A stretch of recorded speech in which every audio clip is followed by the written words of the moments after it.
6주차 1교시 수업을 시작하도록 하겠습니다. 코로나19로 인해서 7주차까지 여러분들과 비대면 수업을 하게 되었습니다.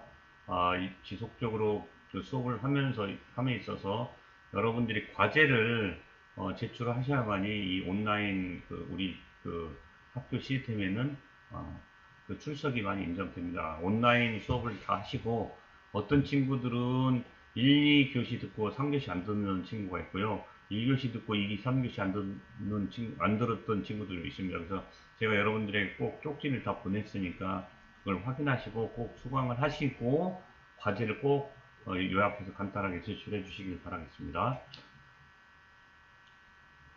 6주차 이제 1교시 수업인데요. 여러분들 말 그대로 얘기하면 우리가 기초공사를 하게 됩니다. 여러분들 기초공사는 의윤화하면 상당히 좀 사람과 좀 비슷한데 건물의 기초공사는 상당히 중요한 부분에 해당하는 부분입니다. 그래서 여러분들 책 192페이지 보시면 개요가 있습니다. 그래서 건축 건축물의 건축물 하중을 집안에 안전하게 전달시키는 구조 부분이다라고 보시면 되겠습니다. 그리고 기초 형식은 상부 구조 시스템, 그 다음에 지질, 지형, 공사의 난이도, 환경 등을 고려해서 한다라고 보시면 되고, 우리가 페이지 193페이지 보면 기초의 구조가 나와 있습니다. 이제 구조 중에서도 보시면 상부 구조가 있고요.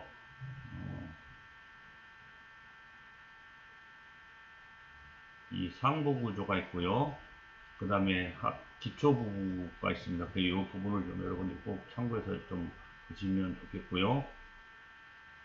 그 다음에 이제 주각부라고 하는 부분이 이제 우리가 이제 기둥을 이제 받쳐주는 부분을 이제 말하죠. 그래서 이제 그 부분에 이제 기초에 이제 있어서 이제 하부로 들어가는 부분이 이제 기초 부분인데 이 부분은 이제 말뚝기초라고 하는 부분입니다. 말뚝으로 인해서 이제 지정이 되는 부분이고 여기는 이제 잡석 다짐해서 이제 잡석으로 이제 한 다음에 여기 버림 콘크리트를 친 다음에 건물에 이제 콘크리트 타서 이제 구조물을 지탱해 주는 부분이다라고 보시면 되겠습니다. 그리고 이제 기초 계획시 유의사항이라고 하는 부분은 이제 우리 193페이지 하부에 이제 중간 부분에 보면 그림 밑에 바로 나와 있습니다. 그래서 그 기초 계획시 유의사항은 부동 침하를 일으키지 않도록 균등하게 설계를 해야 되고 인장력 및 전단력에 저항하기 위해서 철근에 보강을 한다는 부분, 부력에 의한 기초판의 떠오름을 방지인데 오타가 난 것을 방지할 수 있는 대책을 세워서 해야 된다. 그리고 여러분들 책에는 나와 있지 않지만 이건 제가 이제 별도로 기초 부분에 대해서 이제 보여드리기 위해서 지표면과 동결심도 하부에 이제 그림을 아주 단면도로 나타낸 부분을 여러분들이 볼 수 있도록 했습니다. 그래서 여기가 기초죠. 이 기초가 형성됨으로 인해서 이제 우리가 기둥 부분에 대해서 받쳐주는 거고, 여기까지 이제 기초를 타설하게 되면 이제 대내오기를 하게 됩니다. 이 부분이 이제 지표면이고, 이게 지표면 이제 이제 기초 하부 밑에는 동결심 들어가는 부분입니다. 겨울에 이제 어는 부분인데, 이제 우리 구조물을 기초 하부에 이제 하고 나서 대내오기를 하게 되면 흙으로 이제 대내오일 거 아닙니까? 그러면 이 부분에 이제 수분이 이제 들어갔다 나갔다 하는 부분이 이제 수분 팽창이 이제 일어나게 됩니다. 그래서 흙 속에는 외부에 이제 물에 따라서 수분에 따라서 이제 수축 팽창이 계속 일어나는 부분이고, 그래서 이런 부분이 이제 구조 기초 흙에는 그런 부분이 많이 있다. 그래서 여러분들이 탑 확인하다 보면 지하수가 이제 유실됨으로 인해서 외부에 있던 그 건물들이 이제 크랙이 갈 수도 있고 유실이 될 수도 있습니다. 그래서 항상 그런 부분 기초공사에 대해서는 정확하게 확인이 않게 된다라고 하는 부분을 여러분들 꼭 현장에 가서 경험하시게 되면 인지하시길 바라겠습니다. 그 다음에 이제 지지말뚝과 마찰말뚝의 개요가 나와 있는데요. 마찰말뚝을 볼 건데 개요로 보시면 193페이지 이제 하단에 간단하게 나와 있는데요. 말뚝은 항타, 그 다음에 천공을 해서 집안을 배제하면서 집안 내부에 설치하는 부재로서 상부 구조의 그 하중을 집안에 전달시키는 역할을 한다라고 하는 부분. 그 다음에 전체 지지력은 주면 마찰력과 선단 지지력의 합으로 구성을 한다라고 하는 부분. 선단 지지력에 의존하는 말뚝을 지지말뚝, 주면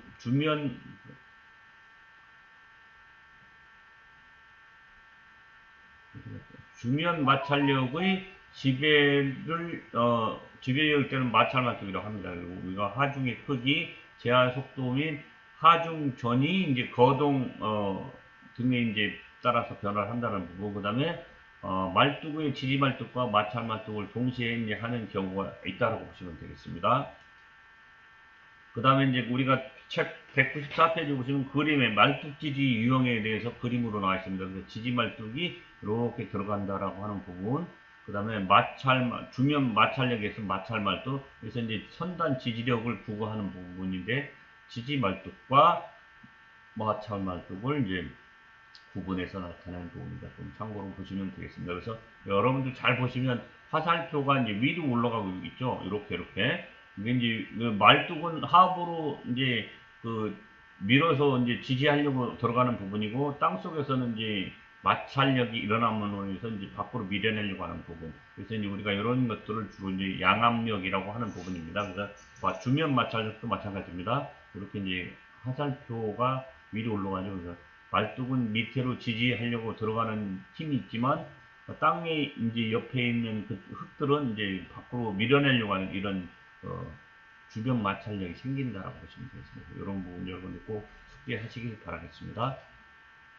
그 다음에 이제 부마찰력이 있습니다. 부마찰력은 우리 이제 페이지 194페이지 보면 부마찰력이 있는데요. 네가티브 프릭션이라고 하는 부분입니다. 그래서 이제 안밀 침하 가능성이 있는 연약 지반에서는 주면 마찰력이 하향으로 작용을 하고, 이때 작용하는 마찰력을 부마찰력이라 하며 부주면 마찰력이라고 한다라고 보시면 되겠습니다. 그래서 우리가 보시면 지반이 이제 이렇게 있으면서 이게 이제 치마가 되죠. 말뚝을 박으면서 조금 치마가 됩니다. 이게 이제 밀고 내려가는 부분이 있고, 일부 또 중간에는 또 밀어 올리는 부분이 있습니다. 그래서 이 부분의 중간에 요 부분을 우리가 양압력이라고 합니다. 양방향으로 서로 압력이 발생하기 때문에 이런 부분이 양압력이다라고 보시면 되겠습니다. 그 다음에 이제 발생 유형 또는 원인을 보시면 흙의 치마가 말뚝의 치마량보다 클 경우에 발생하고요. 포화 점토층에 타입된 선단 지지형 말뚝에서 쉽게 발생할 수 있다. 그 다음에 압축성 토층 위에 상제 하중이 가해질 때 발생한다. 그 다음에 집안 자체의 무게로 인한 자중 압밀로 발생한다. 지하 수위의 하강 시에 발생하는 부분, 인근의 공사로 발생할 수 있다라고 하는 부분이 이제 여러분들이 꼭 숙지해 주시길 바라겠습니다. 그 다음에 이제 저감 대책은 뭐냐? 말뚝을 아스팔트로 코팅합니다. 아스팔트로 코팅하면 이제 아무래도 이제 마찰이 이제 덜 일어나기 때문에 이제 괜찮겠죠? 그 다음에 케이싱 안에 말뚝을 박아서 말뚝과 지반을 분리한다. 대개 보면 이런 부분이 지금 현재 시공 부위하는 부분이 많다라고 보시면 되겠고, 표면적이 작은 말뚝, 엣지 형광 말뚝 사용한다. 그 다음에 전기 섬투압을 이용해서 말뚝 주변 점성토 지반의 지하수 배수해서 지반을 개량하는 부분. 그 다음에 상부는 마찰력이 작게 하고 하부는 현장 말뚝 설치를 해서 지지력을 크게 한다라고 하시면 되겠습니다. 그리고 이제 기초공법을 보시게 되면 기초공법에는 직접 기초 및 지정이 있습니다. 그래서 여러분들 책 보시면 195페이지 그림으로 이제 나와 있는데요. 그림을 딱 보시면 독립기초부터 시작해서 온통기초, 그 다음에 깊은기초 쭉 해서 연결해서 보면 이제 필로티 기초라고 하는 부분까지 여러분들 한번 쭉 보시면 되겠습니다. 그래서 우리가 기초 부분은 뭐 이 모든 공법을 다 적용하는데, 이제 흙의 이제 진해력이 어느 정도의 상태에 따라서 강제 말뚝을 할 것인지 지지 말뚝을 할 것인지 뭐 집반을 개량할 것인지 이런 것들에서 이제 다 이제 방법을 만드는 부분이고요. 여러분들 옆에 보시면 집안 적용 기준이 있습니다. 이 기준도 한번 여러분들이 참고적으로 보시면 좋겠고요. 직접 기초, 깊은 기초라고 하는 부분은 말뚝 기초나 무릎 우물통 기초를 해서 만드는 부분이니까 요 책과는 상관이 없지만 제가 참고적으로 옆에 이제 첨부를 했습니다. 여러분 한번 읽어보시기 바라고요. 이 부분은 이제 아까 수업하다가 이제 이렇게 이제 지워졌는데요. 이게 저장이 되어버렸네요. 저감 대책이라고 하는 부분이 있는데요. 말뚝을 아스팔트로 이제 코팅을 하는 부분, 요 부분은 아까 한 부분이네요.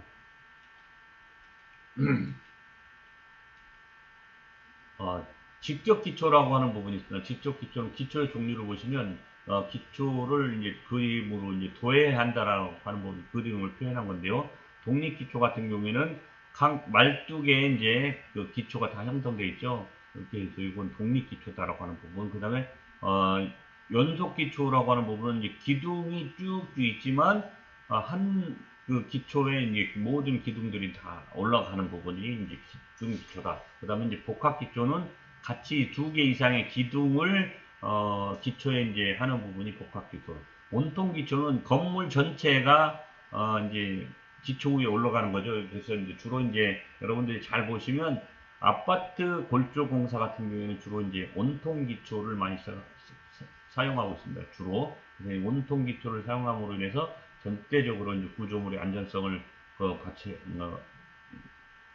나타낼 수 있죠. 그 다음에 이제 기초의 종류를 보면 독립 기초는 단일 기둥에 사용되는 기초다. 그 다음에 복합 기초는 두 개 이상의 기둥에 사용되는 기초. 연속 기초는 연속 벽체 줄 기초로 이제 사용한다라고 보시면 되고, 온통 기초는 건축물 하부의 전체 기초판으로 지지한다라고 보시면 되겠습니다. 이런 부분이 여러분들이 꼭 참고해서 숙지했으면 좋겠습니다. 그 다음에 직접 기초에서 독립 기초라고 하는 부분이 있는데 기둥마다 별개의 독립 기초판을 설치한다라고 합니다. 여기서 이제 기둥이 있죠. 그 다음에 기초가 있고 보가 있습니다. 그 다음에 기초 슬라브가 있습니다. 이 부분을 기초 슬라브라고 합니다. 그리고 이렇게 해서 옆에는 이제 기둥이 있지만 주걱 벌트가 이제 형성되면서 이렇게 올라가는 부분 집안면 독립 기초, 이제 동바리 기초라고 하는 부분, 여기 하부에 밑창 콘크리트 치면서 잡석 지정을 한다라고 보시면 되겠습니다. 그 다음에 여기 복합기초라고 하는 부분인데요. 아까 얘기했듯이 복합기초는 두 개의 기둥을 하나의 기초판 위에 설치하는 거다. 연속기초 같은 경우 일정한 폭과 깊이를 가진 연속된 띠 형태의 기초다. 그 다음에 이렇게 이제 복합기초, 연속기초, 여러분들이 참고적으로 두 개 이상의 이제 기둥이 여기 올라가 있죠. 그리고 하부가 이제 기초고, 그 다음에 밑에 이제 잡석 기둥에서 버린 부분을 파삭한 다음에 하는 부분. 그 다음에 이제 여기는 이제 연속기초는 연속 기초의 모든 기둥이 한꺼번에 다 올라가면서 이제 옆으로 보호가 형성되죠. 이런 보호가 구조물의 이제 안전성을 지켜주기 위해서 보호로 연결되는 부분입니다. 그래서 이런 부분은 힘을 받는 부분은 이제 우리가 내력벽이다, 내력벽이다라고 보시면 되겠고, 힘을 받지 않는 부분은 비내력벽이다라고 우리가 주로 얘기를 합니다. 그리고 이제 온통 기초 같은 경우에 온통 기초는 매트 파운데이션이라고 하는 부분인데요. 기초 슬래브를 건축물이 전면 또는 광범위한 부분에 걸쳐서 두는 경우에 기초를 이제 온통 기초다라고 보시면 되겠습니다. 그 다음에 일체식 철근 콘크리트 기초, 일체식 철근 콘크리트 기초판이 축조해서 하중을 지지하게 하는 방식이다라고 보시면 되겠습니다. 이렇게. 이 방식. 그래서 여러분들 부분에 이제 온통 기초에 이제 매트 기초에 이제 단계별 시공 과정을 쭉 나타났는데요. 여기 쭉 보시면 하부에 이제 쭉 우리가 이제 그 단계별로 쭉 스트로폴 깔고, 그 다음에 이제 자갈을 깔고, 그 다음에 여기에 이제 유공관을 넣는 거죠. 이제 유공관이라고 하는 것은 영구 배수 공법을 한다든지 할 때 우리가 이제 이 건물 위로 물이 올라오지 않도록 여기 계속 배수가 되게 하는 부분이 된다라고 보시면 되겠습니다. 여기다 부직포 깔고 스트러트 P 필름을 깔고 이제 그 낙수 바지 같은 걸 넣고요. 그 다음에 수직 물통 바지 넣고 쭉 해서 연결돼서 올라가는 부분이다. 그래서 여기 쭉 보시면 그림으로 이제 이렇게 조감도 형식으로 이제 상세하게 나타낸 부분이다라고 보시면 되겠습니다. 그래서 그 부분은 이제 그림으로 상세하게 나타낸 부분은 이렇게 이제 단면도로 또 형성이 되어 있습니다.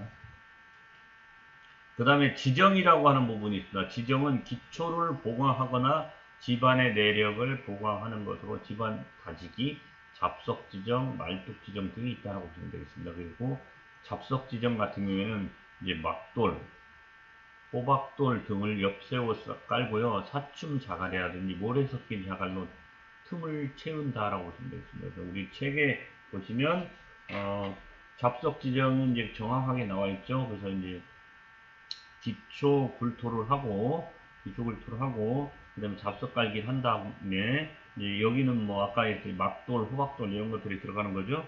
그다음에 엽서 시작하고 이제 틈새 이제 자갈이라든지 모래를 채워서 이제 틈새를 한 다음에 다지기를 하고 밑창 콘크리트 이제 우리가 밑창 콘크리트라고 하는 부분은 책에 있는 내용이지만 현장에 가서는 주로 이제 밑창 콘크리트가 버린 콘크리트 한다라고 하는 부분 꼭 상기하시길 바라겠습니다.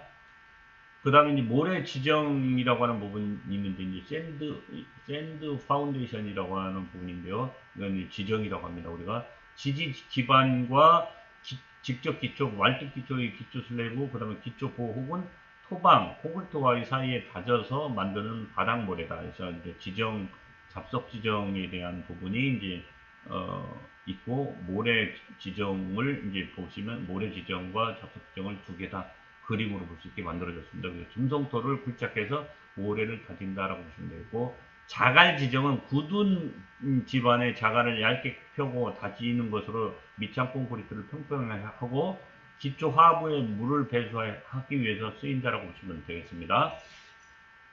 그 다음 밑창 콘크리트 지정이라고 하는 부분이 있습니다. 요거는 이제 중요하니까 꼭 빨간 것들은 중간 시험에 나오는 부분이니까 꼭 숙지하시기 바라겠습니다. 집안 다지기, 잡석 지정 등을 보강하고 기초판, 철근 및 거푸집 작업을 용이하게 하게 하고 두께는 5 내지 10cm 정도 묵은 콘크리트 하설에서 지정 형성을 한다고 보시면 되겠습니다. 이 두께를 꼭 인지하시길 바라겠습니다. 5 내지 10cm는 밑창 콘크리트 지정을 할 때 5 내지 10cm를 깔고 친다라고 보시면 되겠습니다. 그림으로 나와 있던 부분이니까 이 부분은 5 내지 요렇게 여기하고 여기가 이제 이렇게 5 내지 여기 이제 높이가 5 내지 10cm 정도 10cm 정도 이제 해준다라고 보시면 되겠습니다. 꼭 참고해서 숙지하시기 바라겠습니다.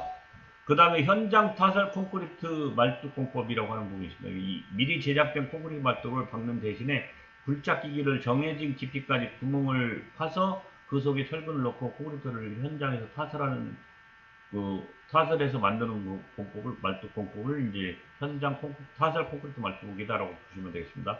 그 다음에 어스 드릴 공법이라고 하는 부분은요.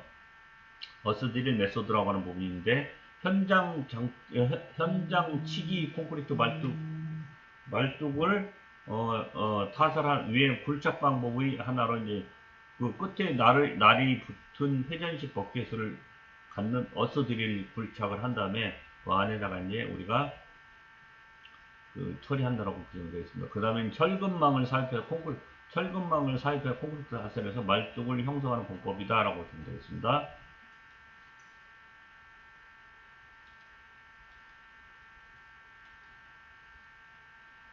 지층 조건에 따라서 굴착식 공벽의 붕괴를 방지하기 위해서 벤토나이트 안정액을 사용하거나 표충도에만 짧은 케이싱을 사용한다고 보시면 되겠습니다. 그림 우리가 이제 7-6인가요?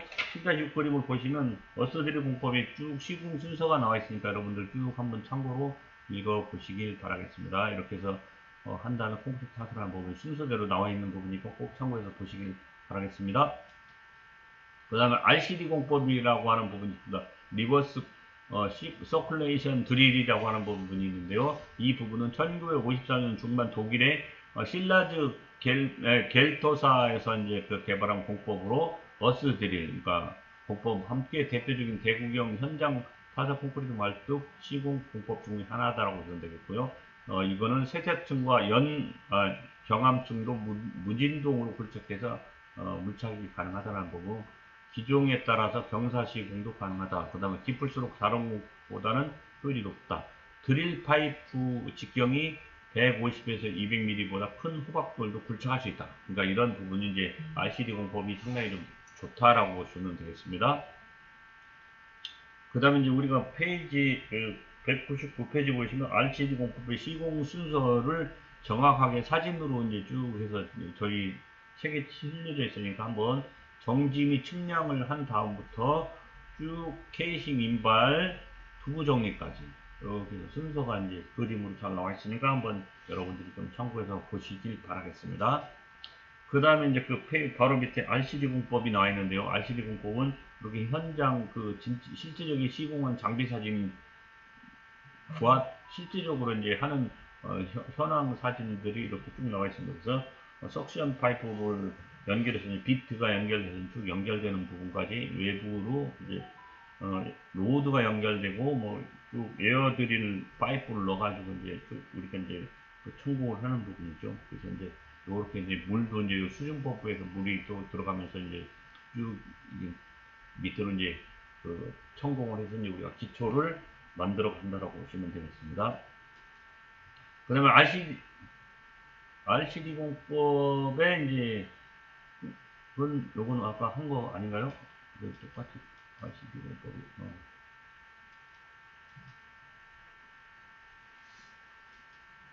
이건 PRD 공법이네요. 제가 잘못했네요. PRD 공법. 리버스, 이거 PRD인데, 이제, 아까 그 RC가 좀 잘못된 것 같습니다.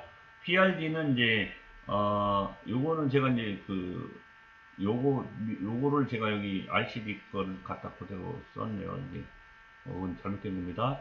케이싱을 회전시키며 집안을 불착하고 고압 공기를 이용해서 불착토를 배출하는 공법이다. 불진 속도가 빠르다라고 하는 부분, 그 다음에 수직도 확보가 용이하다. 건식이어서 현장이 깨끗하다. 토질의 구애를 받지 않는다. 올 케이싱 공법 위임으로 붕괴의 우려가 없다라고 보시면 되겠습니다. 이런 부분이 여러분들 PRD 공법을 요즘은 많이 사용하고 있다고 보시면 되겠습니다. 그 다음에 이제 PRD 공법의 특징인데 200페이지를 한번 보시면 여러분들이 참고적으로 특징은 어떠한 지층에도 이제 작업이 가능한다. 그 다음 슬러지 처리가 용이하다. 강관 파이프 항타 소음을 줄일 수 있다. 기초용 강관 파이를 설계 신도까지 설치할 수 있다. 호울의 수직에 대한 딜리베이션을 최소화할 수 있다. 딜리버리를 최소화할 수 있다는 부분이죠. 그 다음에 케이싱을 용접해야 하므로 용접부 위에 이제 문제가 발생할 우려가 있다. 그 다음에 회전력에 의해서 파일을 설치함으로 주변 발전이 감소한다라고 보시면 되겠고, 공기 단축 및 신뢰성을 좋으나 공사비가 좀 고가이다라고 보시면 되겠습니다. 그 다음에 여러분들 책에 보시면 7-9의 RCD 공법에 이제 시공 순서가 쭉 나와 있습니다. 그래서 공기를 주입하고 공기와 천공기를 이용해서 쭉 연결해서 이제 성공하죠. 이렇게 이제 땅을 파는 부분이고 이렇게 판 다음에 여기다 이제 시멘트 이쪽에 시멘트 풀을 최종적으로 넣어서 이제 주입시켜가지고 이제 굳게 하는 부분이다라고 보시면 되겠습니다. 이렇게 몰달 시멘트와 물을 주입해서 이제 굳게 하는 부분이고 이게 이제 현장 콘크리트 말뚝이 된 겁니다. 그 다음에 파레트 공법이라고 하는 부분이 파레트는 이슬을 이용해서 굴착공을 보호하면서 회전을 해서 드럼 비트로 이제 이용해서 이제 암층까지 굴착하는 공법이다. 그러니까 케이싱이 필요 없고 심하중에 최대로 저항하게 배치할 수 있어서 원형 기초보다 효율적이다. 파레트 방향을 조정함으로써 관상 모멘트와 저항 모멘트를 증대시킬 수 있습니다. 이렇게 해서 1교시 수업을 마치도록 하겠습니다. 1교시 수업은 제가 조금 급하게 시간을 맞추다 보니까 조금 말이 좀 많이 꼬였던 것 같습니다. 여러분들 이해해 주시길 바라고요. 다음 2교시에서 다시 뵙도록 하겠습니다.